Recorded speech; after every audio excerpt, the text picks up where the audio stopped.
لو بتحبوا تشربوا الشاي الأحمر أو الأخضر جربوا تضيفوا معاهم الشاي الأزرق.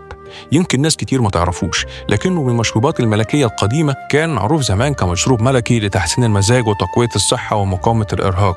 غير لونه الأزرق المريح للأعصاب وطعمه الرايق اللذيذ، من أهم فوائده بيساعد على تحسين التركيز والانتباه، خصوصاً للي بيعانوا من النسيان وضعف التركيز والإرهاق مع ضغوط الحياة أو التقدم في السن. كمان بيساعد على تحسين الحالة المزاجية وتقليل التوتر والقلق، وناس كتير بتحبه لأنه بيخلي الجسم نشيط مع شعور كبير بالارتياح. وده غير إنه غني بمضادات الأكسدة اللي بتساعد الجسم يتخلص من السموم بشكل طبيعي، وكمان مفيد لصحة العينين ودعم المناعة. ومن أهم مميزاته إنه بيساعد على دعم إنتاج الكولاجين، وده مفيد للبشرة والشعر، وبيساعد في مقاومة علامات التقدم في السن بشكل طبيعي. وطريقة الراجل الطيب ده كان عايش في اسكندرية من أكتر من 100 سنة، وأسس اسم بقى بعد كده واحد من البراندات العريقة في العطارة بمصر. النهاردة الذكاء الاصطناعي ادانا فرصة نحكي حكايات البراندات بشكل مختلف.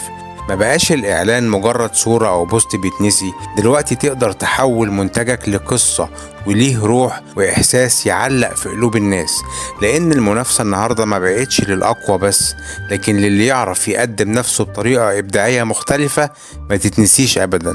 بهاء كرم.